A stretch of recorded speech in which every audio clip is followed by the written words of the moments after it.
Hey guys, it's time for chapter 12, the first chapter in part 3 of The Woods Runner by Gary Paulson. So last time we found Samuel at the home of Clark and Ma and Annie, and there they fed him and nourished him. But as soon as he left, Hessians, mercenary soldiers who were much more brutal than the normal redcoats, came along and killed Clark and Ma, leaving Annie parentless. Samuel witnessed all of this and went to look for Annie. So let's see if he finds her. Part 3, Green, New York, 1776. Here's a little info on war orphans. Children orphaned by war, as countless were during the Revolutionary War, suffer from nightmares and sleeping problems, headaches, stomach aches, anger, irritability, and anxiety. Severely traumatized children may become withdrawn, appearing numb and unresponsive, and sometimes becoming mute. When the danger and devastation end, children can show remarkable resilience and recovery if they are in a safe and stable environment where they are cared for and nurtured. After the Revolutionary War, however, many orphans, if they were not taken in by other family members, grew up in institutions. Formal adoptions were very rare. Chapter 12. He found Annie huddled in some hazel bushes, crying. When she saw him, she ran and threw herself at him, grabbing the edge of his shirt, silent except for the soft sobbing. For 3 days. Unless she was asleep or tending to herself, she would not get more than 4 feet away from him for 3 solid days. She held onto his clothing and did not say a word in all that time.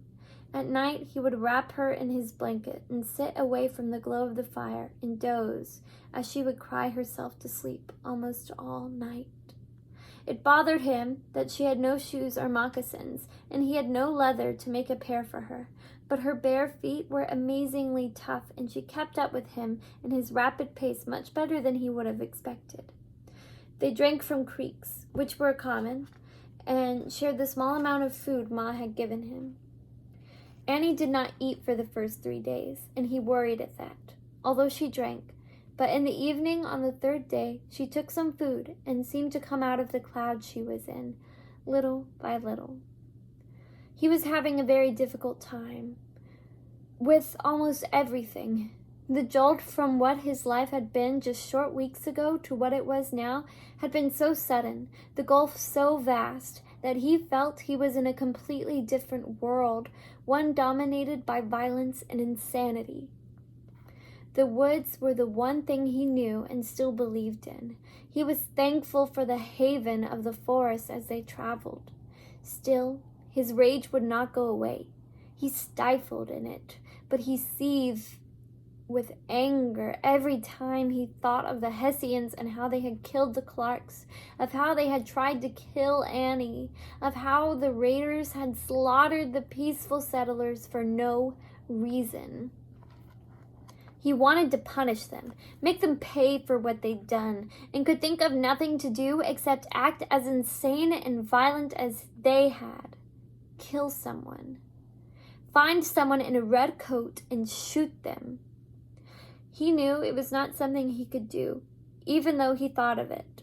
And so he drove himself, and unfortunately Annie, in a forced march that covered over 15 miles a day. It would not have been so hard, except that the trail had become a proper road. There was still forest on either side, but settlements and small towns appeared regularly. They often saw local people or detachments of redcoats marching on the road. They avoided everybody. Samuel trusted no one, not even people who might have been friendly. Annie complained only once. "We jump into the woods every time we see somebody," she said. "They can't all be that bad." "Yes," Samuel said, thinking of the Hessians, "they can. Every single one of them can be bad. So we hide, and that's it." His voice had an edge that kept her from arguing. They worked around settlements and small towns, sticking to the trees, and on day 5, they'd been out of food for a day and a half, Samuel shot a deer and took an afternoon well back into the woods to make a small fire with flint and steel and a little powder. He cooked the 2 back legs of the deer with stakes holding them over the fire, and when the meat was still rare, cut a piece from one of the legs, and they ate it, squatting by the fire. He also cut off the strips of meat alongside the lower backbone, the tenderloin. Although it was quite small, he cooked that as well, to save for later. They ate a whole back leg sitting there until Annie's face was coated with grease. They wrapped the excess in the cloth Ma had given him and were up and moving again, Samuel not wanting to waste daylight. He could think of little but finding his parents and getting them away from their captors. But he also realized that the odds were not good. He knew nothing of cities or even towns, but New York City must be large and filled with people who would not be helpful since the British were there. Try as he might, he couldn't think of a way to get into the city safely to find his mother and father. With meat in his belly, he fairly lopped along, so fast that at last Annie gasped, "You gotta slow down, I can't run like a deer."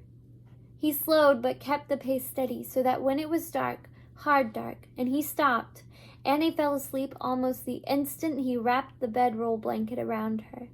He decided to make a cold camp and didn't start a fire. Since there was no smoke, the bugs, mostly mosquitoes, found him at once. They weren't as bad as they'd been on his hunting trips on the frontier, but then he'd always had a fire with the smoke to keep them away. He was tired, although not like Annie, and he had some thinking to do. It took him a while to get his mind off the mosquitoes, and by that time there was a new silver of a moon. In the pale silver light he saw Annie's face, wrapped in the blanket, just showing enough to let her breathe, and his heart went out to her.